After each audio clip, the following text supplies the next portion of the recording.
welcome back to our channel Geo for You and we are back with another topic of class 12th biology। तो हम chapter कर रहे थे human reproduction and आज हमारा human reproduction का almost last topic है। मतलब हम आज की वीडियो में ऑलमोस्ट सारे जो भी लास्ट टॉपिक्स बचे हैं, थोड़े बहुत एक दो टॉपिक बचे वो कवर कर देंगे। ये वीडियो लास्ट होगी इस चैप्टर की। आज की वीडियो में हम करने वाले हैं पहला टॉपिक तो इम्प्लांटेशन, दूसरा टॉपिक हम करने वाले हैं प्रेगनेंसी, तीसरा टॉपिक हम करने वाले हैं पार्चुरेशन और उसी के साथ आ जाएगा लैक्टेशन। ठीक है, और प्रेगनेंसी के अंदर आ जाएगा आपका एक एम्ब्रियोनिक डेवलपमेंट। ठीक है, तो ये दो तीन टॉपिक हैं हमारे जो हम आज की वीडियो में कवर करने वाले हैं। तो सबसे पहले हम शुरू करेंगे इम्प्लांटेशन से। तो इम्प्लांटेशन जो है वो कंटिन्यू है लास्ट जो हमने टॉपिक किया था, लास्ट वीडियो में जो हमने टॉपिक किया था, लास्ट लेक्चर में जो टॉपिक किया था उससे कंटिन्यू में है आपका इम्प्लांटेशन। हमने किया था कि फर्टिलाइजेशन होती है, जैसे ही फर्टिलाइजेशन होती है आपका जो फर्टिलाइज एग है अब वो ट्रेवल कर रहा है यूट्रस से कहाँ को आ रहा है, फैलोपियन ट्यूब से कहाँ को आ रहा है, यूट्रस की तरफ। और आते आते वो क्या कर रहा है, डिवाइड कर रहा है, सेल्स को डिवाइड कर रहा है माइटोटिकली, और डिवाइड होते होते उसने बनाया ब्लास्टोसिस्ट। और जैसे ही ब्लास्टोसिस्ट बनता है वो जाके यूट्रस की लाइनिंग में एम्बेडेड हो जाता है।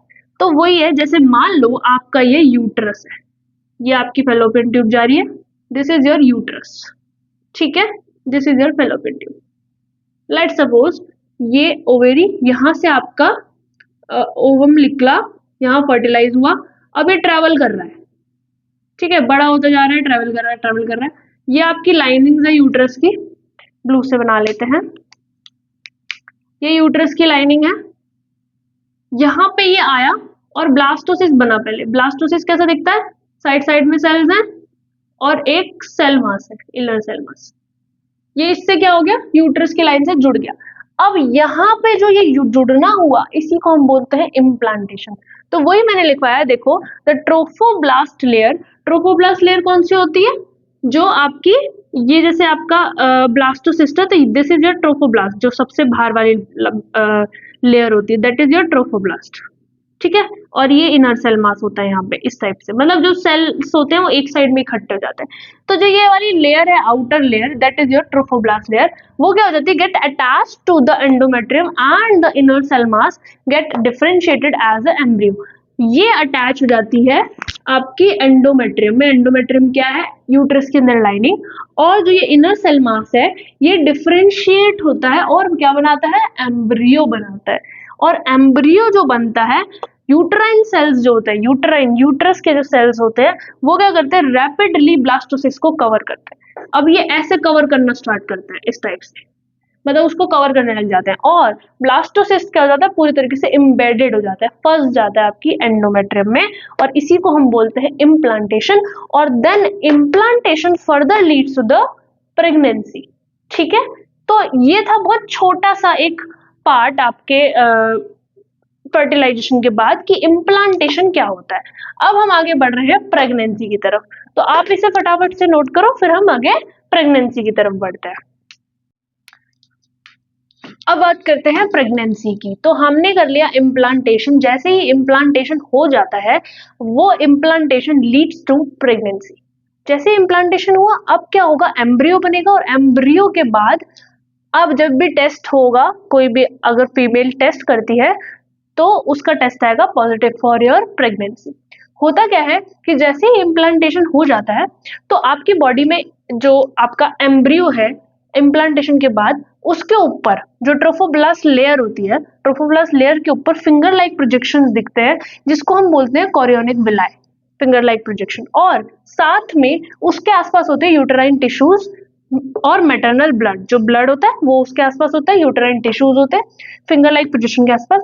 तो वो जो मिलकर जॉइंटली बनाता है एक structural functional unit between your embryo and maternal body, जिसको हम बोलते हैं प्लेसेंटा।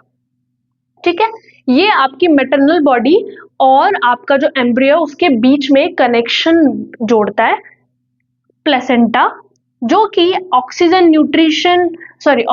न्यूट्रिएंट प्रोवाइड करता है और साथ में CO2 और वेस्ट मटेरियल को निकालता भी है बाहर फ्रॉम योर एम्ब्रियो, ठीक है। और ये कनेक्ट होता है आपके अम्बिलिकल कॉर्ड से, मतलब प्लेसेंटा अम्बिलिकल कॉर्ड से कनेक्ट होता है आपकी फीमेल बॉडी से, ठीक है। ताकि क्या हो सके, जैसे ही कोई भी आपको कुछ भी प्रोवाइड करना होता है, जैसे आपको कोई भी न्यूट्रिएंट प्रोवाइड करना है, तो न्यूट्रिएंट आपकी एम्ब्रियो की बॉडी के अंदर जो जाता है वो प्लेसेंटा के थ्रू जाता है। प्लेसेंटा क्या है, एक फंक्शन, पूरा क्लस्टर है, बहुत सारे उसमें ब्लड वेसल्स भी होती हैं और बहुत सारा मेटरनल ब्लड भी होता है, यूटेराइन टिश्यूज होते हैं, जिसकी मदद से क्या होता है आपका जो न्यूट्रिएंट है वो उस तक पहुंचता है। साथ में जो बेबी है या जो बहुत छोटा बच्चा है, जो एम्ब्रियो है, वो क्या है रिमूवल वेस्ट भी निकालेगा, तो वो भी उसके थ्रू अम्बिलिकल कॉर्ड के थ्रू निकलता है। और अम्बिलिकल कॉर्ड कनेक्ट कहाँ होती है, नाभि में। कभी नोटिस करना, जब प्रेगनेंसी पार्चुरेशन होता है, जब डिलीवरी होती है, तो बेबी के साथ प्लेसेंटा भी बाहर आता है और वो अम्बिलिकल कॉर्ड काटी जाती है, सूखने का वेट किया जाता है, ठीक है। तो वही कनेक्शन जो है, जो आपका ऑक्सीजन न्यूट्रिएंट ये सब प्रोवाइड कर रहा है बॉडी में। तो ये वो पार्ट था जो हमने प्रेगनेंसी के अंदर पढ़ा।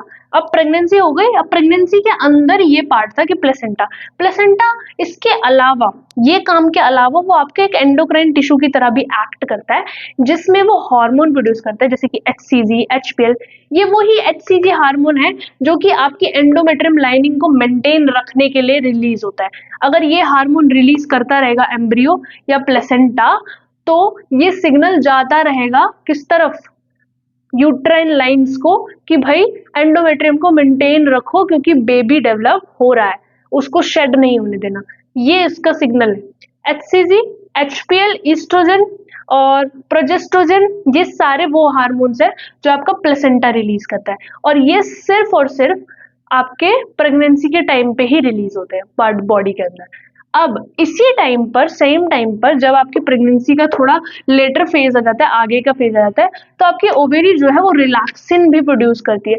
क्यों रिलैक्सिन प्रोड्यूस करती है, कभी कभार आपके जो यूट्राइन वॉल्स होती है उनको रिलैक्स की जरूरत होती है, रिलैक्सेशन की जरूरत होती है, तो इसीलिए वो रिलैक्सन हार्मोन जो है रिलीज होता है। आप इसको फटाफट से नोट कर लो, फिर हम पढ़ेंगे जर्म लेयर्स। जैसे ही आपका जो प्रेगनेंसी का जो पोर्शन आता है, जैसे ही इम्प्लांटेशन हो जाती है, उसके बाद आपका जो एम्ब्रियो होता है वो आपकी 3 लेयर, उसमें 3 लेयर जनरेट होती है, जर्म लेयर जिसको बोलते हैं। वो जर्म लेयर हम यहाँ पे लिख के अभी डिस्कस करेंगे। आफ्टर, जब आप जैसे ही इम्प्लांटेशन हो जाता है, यहाँ पे जैसे ही इम्प्लांटेशन हुआ, इम्प्लांटेशन से क्या हुआ, जो इनर सेल मास था, इम्प्लांटेशन ने करी प्रेगनेंसी, और जो इनर सेल मास था वो डिफरेंशिएट हो गया 3 लेयर में। ये लेयर्स जो होती है इनको बोलते हैं जर्म लेयर। जर्म सेल इसके अंदर प्रेजेंट होते हैं। जर्म लेयर्स क्या करती हैं, जैसे एक्टोडर्म जो लेयर है, that is your outer layer. Mesoderm जो होती है बिटवीन वाली होती है, और जो एंडोडर्म होती है वो इनर होती है। ये 3 जर्म लेयर्स हैं, इनके अंदर होते हैं जर्म सेल्स, जो कि कैपेबिलिटीज रखते हैं डिफरेंशिएट करने की, डिफरेंट टिश्यू बनाने की, ऑर्गन बनाने की कैपेबिलिटीज इनके अंदर होती है। तो ये ही डिफरेंशिएट करके क्या करते हैं, ऑर्गन और टिश्यूज बनाते हैं। तो अब क्या होता है, एम्ब्रियो क्या करता है, डेवलप करता है। अब हम अब पढ़ने वाले हैं एम्ब्रियोनिक डेवलपमेंट। प्रेगनेंसी हो गई, प्लेसेंटा जनरेट हो गया, अब न्यूट्रिशन भी मिल रहा है और वेस्ट प्रोडक्ट बाहर भी आ रहा है। अब क्या करेगा, बेबी ग्रो करेगा, और ग्रो कैसे करेगा, टोटल 9 मंथ होते हैं प्रेगनेंसी के। 9 मंथ तक बेबी जो है वो मदर के वूम में रहता है, ठीक है। जो पहला मंथ होता है, फर्स्ट मंथ में क्या होता है, आपके बेबी का हार्ट डेवलप होगा। जो बेबी है उसका हार्ट डेवलप हो जाएगा, हार्ट बीट सुनाई देगी। ये पहला साइन होता है कि आपका जो फीटस है वो ग्रो कर रहा है, ठीक है। उसके बाद जैसे ही सेकेंड मंथ का एंड आता है, तब आपको क्या होता है, लिम्स और डिजिट दिखने लग जाते हैं, थोड़े छोटे छोटे, पता चल जाता है कि हाँ थोड़े पैर आ रहे हैं, थोड़े हाथ आ रहे हैं, डिजिट्स दिखने लग जाती है, पता चल जाता है कि बेबी ग्रो कर रहा है। फिर 12th वीक, जिसको हम फर्स्ट ट्राइमेस्टर भी बोलते हैं, 12 वीक में ऑर्गन सिस्टम फॉर्म हो जाते हैं, मेजर जो भी ऑर्गन सिस्टम्स होते हैं वो। 5th मंथ में क्या होता है, सबसे पहली मूवमेंट देखी जाती है फीटस की, और जो हेयर होते हैं सर पे, बाल भी दिखने लग जाते हैं। उसके बाद 24th वीक मतलब सेकेंड ट्राइमेस्टर्स में क्या होता है, बॉडी के ऊपर थोड़े थोड़े हेयर आ जाते हैं, फाइन हेयर कवर कर लेती है, आईलिड सेपरेट हो जाती है, आई लैशेस बन जाती है, मतलब ऑलमोस्ट बेबी जो है डेवलप हो ही गया है, ठीक है। और 9 मंथ में बेबी फुली डेवलप हो जाता है और डिलीवरी के लिए रेडी होता है। तो ये था टाइम पीरियड जो एम्ब्रियोनिक डेवलपमेंट में होता है। अब इसके बाद क्या होगा, बेबी रेडी है डिलीवरी के लिए, कभी भी सिग्नलिंग आती है, कभी भी सिग्नलिंग प्रोवाइड की जाती है ब्रेन को, और ब्रेन वापस से यूट्रस को प्रोवाइड करता है कि अब बेबी रेडी है, अब उसको बाहर आना है। तो उस प्रोसेस को हम बोलते हैं पार्चुरेशन। अब हम पार्चुरेशन में क्या होता है वो आगे पढ़ेंगे। ये बहुत ही सिंपल सा था, ये आप फटाफट से नोट कर लो, उसके बाद हम पार्चुरेशन और लैक्टेशन पढ़ते हैं। तो जैसे ही आपका इम्प्लांटेशन हो गया, इम्प्लांटेशन के बाद प्रेगनेंसी हो गई, प्रेगनेंसी के बाद एम्ब्रियोनिक डेवलपमेंट मैंने आपको बता दिया। अब क्या है, एम्ब्रियो पूरा टोटली डेवलप हो गया, अब क्या करेगा, वो बाहर आने की कोशिश करेगा। तो अब बेबी पूरी तरीके से डेवलप हो चुका है, 9 मंथ कंप्लीट हो चुके हैं, और 9 मंथ क्या है, एवरेज ड्यूरेशन है प्रेगनेंसी का। कभी कभार 8 मंथ में भी प्रेगनेंसी हो जाती है, रेयर केसेस होते हैं, ठीक है। तो 9 मंथ जो कि एवरेज है प्रेगनेंसी का, इसको हम एक चीज और बोलते हैं, गेस्टेशन पीरियड, ठीक है।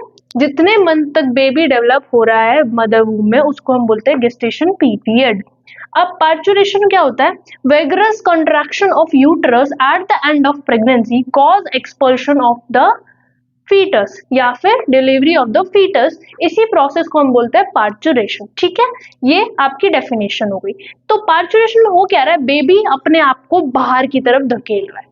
तो इसमें होता क्या है कि आपका जो जैसे बेबी डेवलप होता है, आपकी बॉडी क्या करती है, देखो ये एक न्यूरो एंडोक्राइन मैकेनिज्म फॉलो करती है। उसमें क्या होता है, पार्चुरेशन के सिग्नल्स आते हैं, किसके थ्रू, जो फुली मैच्योर्ड जो डेवलप फीटस है उसके थ्रू, और प्लेसेंटा के थ्रू सिग्नल्स जाते हैं आपके ब्रेन में यानी कि कहें कि पिट्यूटरी में जाते हैं कि भाई मैं रेडी हो चुका हूँ, मैं फुली डेवलप हो चुका हूँ। तो उसकी वजह से क्या होता है, कॉन्ट्रैक्शन होती है। जैसे ही सिग्नल जाते हैं क्या होती है, माइल्ड कॉन्ट्रैक्शन होती है।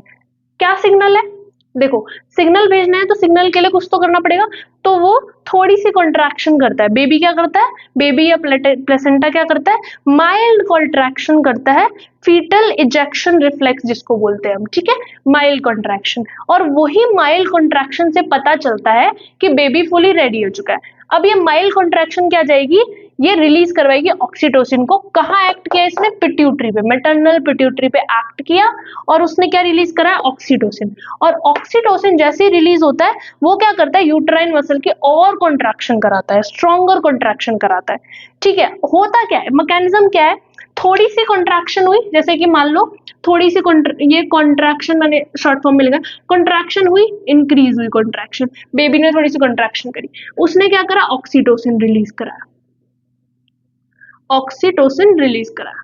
ऑक्सीटोसिन ने क्या करा, और कॉन्ट्रैक्शन करी, डबल कॉन्ट्रैक्शन हो गई, स्ट्रॉन्गर कॉन्ट्रैक्शन। अब कॉन्ट्रैक्शन क्या था, कॉन्ट्रैक्शन सिग्नल था ऑक्सीटोसिन रिलीज करने का, तो और कॉन्ट्रैक्शन होगी तो और ऑक्सीटोसिन रिलीज होगा, और कॉन्ट्रैक्शन हुई और ऑक्सीटोसिन रिलीज हो रहा है, फिर और ऑक्सीटोसिन रिलीज होने की वजह से और कॉन्ट्रैक्शन हो रही है, स्ट्रॉन्गर एंड स्ट्रॉन्गर कॉन्ट्रैक्शन होती जा रही है। क्यों, क्योंकि जितना कॉन्ट्रैक्शन बढ़ेगी उतनी क्या होगी, ऑक्सीटोसिन रिलीज होगा, और वो कॉन्ट्रैक्शन कराएगा, ठीक है। अब क्या होगा, तब तक कॉन्ट्रैक्शन होगी जब तक बेबी एक्सपेल आउट नहीं हो जाता, बाहर नहीं आ जाता, ठीक है। और जैसे ही बेबी बाहर आता है, फिर एक हार्मोन रिलीज होता है जिसको बोलते हैं रिलैक्सिन, वो रिलैक्स करने का काम करता है। ये कॉन्ट्रैक्ट कराने का काम कर रहा था, वो रिलैक्स कराने का काम कर रहा था। जैसे ही baby out of the body आ गया तो कॉन्ट्रैक्शन रुक जाती है, ये सिग्नल हो जाता है कि हाँ अब baby out of the body है, बेबी रिलीज हो चुका है, डिलीवर हो चुका है, तो अब हमें कॉन्ट्रैक्शन नहीं करनी, अब हमें रिलैक्स करना है, तो फिर रिलैक्सन रिलीज होता है। तो ये था पार्चुरेशन का प्रोसेस, ठीक है। अब जैसे ही रिलैक्सेशन हो जाती है, बेबी डिलीवर आउट हो जाता है, बॉडी ठीक हो गई, तो साथ में मैंने आपको बताया था कि प्लेसेंटा भी आता है, प्लेसेंटा को भी डिलीवरी में बाहर निकाला जाता है। क्यों, क्योंकि it is the part of the baby, है ना, वो बेबी के लिए बना था बॉडी के अंदर। तो ये कई केसेस में प्लेसेंटा शायद ही निकलता है, लेकिन मोस्ट ऑफ द केसेस में placenta out of the body होता है। तो ये था पार्चुरेशन, आप इसको नोट करो। हम बढ़ रहे हैं फटाफट से लैक्टेशन पर। लैक्टेशन, तो लैक्टेशन में क्या होता है, अब बॉडी रेडी हो चुकी है, मदर बॉडी, जो मदर की बॉडी है वो रेडी हो चुकी है एक न्यू बॉर्न बेबी को केयर देने के लिए, केयर प्रोवाइड करने के लिए। तो कुछ चेंजेस मदर की बॉडी में होते हैं जो कि होते हैं आपके मेमोरी ग्लैंड्स में। जो फीमेल के मेमोरी ग्लैंड्स होते हैं आफ्टर प्रेगनेंसी वो डिफरेंशिएट करते हैं और मिल्क प्रोड्यूस करते हैं, ठीक है। तो मिल्क प्रोड्यूस करते हैं प्रेगनेंसी के एंड में, और इसी प्रोसेस को हम बोलते हैं लैक्टेशन। जब फीमेल बॉडी या फीमेल मेमोरी ग्लैंड्स आपके मिल्क प्रोडक्शन करते हैं उसको हम बोलते हैं लैक्टेशन। अब जो ये ब्रेस्ट फीडिंग होती है, जो मेमोरी ग्लैंड्स है, ब्रेस्ट फीडिंग वो बहुत जरूरी होती है बेबी के लिए, जो न्यू बॉर्न बेबीज होते हैं उनके लिए बहुत जरूरी होती है। और जो डॉक्टर्स होते हैं वो रिकमेंड करते हैं कि ब्रेस्ट फीडिंग कराना बेबी को बहुत जरूरी है स्टार्टिंग फेज में, ताकि बेबी हेल्दी हो। क्यों हेल्दी हो? क्योंकि जो मिल्क प्रोड्यूस होता है इनिशियल डेज में उसको हम बोलते हैं कोलोस्ट्रम, और उसमें काफी टाइप की एंटीबॉडीज और बहुत सारे न्यूट्रिएंट होते हैं जो बेबी के लिए जरूरी होते हैं। एंटीबॉडीज क्या करेंगी, बेबी को रेजिस्टेंट बनाएगी फ्रॉम द वेरियस डिजीजेस, ठीक है। तो इसलिए जरूरी होते हैं। एंड लैक्टेशन हेल्प करता है मदर्स को न्यू बॉर्न बेबी को फीड कराने में। ऑफ कोर्स ये बात है, ब्रेस्ट फीडिंग हो रही है तो फीड कराने में हेल्प करेगा। तो यही था लैक्टेशन। हमने पूरा चैप्टर पढ़ लिया है from the starting beginning of the basic parts of the reproductive system से लेकर एंड ऑफ द लैक्टेशन, ठीक है। प्रेगनेंसी, लैक्टेशन, इम्प्लांटेशन, फर्टिलाइजेशन, सब टॉपिक कवर कर दिया। अगर आपने एक भी वीडियो मिस करी है तो वो आप चैनल पे जाके देख लो और चैनल को सब्सक्राइब कर लो। वीडियो को लाइक करो, शेयर करो, कमेंट करो, अपने फ्रेंड्स के साथ शेयर करो और उनको भी बताओ कि हम कौन सी सीरीज कर रहे हैं, क्लास 12th बायोलॉजी, ठीक है। अब हम नेक्स्ट वीडियो में न्यू चैप्टर शुरू करेंगे, ये चैप्टर यहीं पे फिनिश होता है। तो नेक्स्ट वीडियो का वेट करो, न्यू चैप्टर का वेट करो। तब तक के लिए टाटा, bye bye, take care, thank you so much.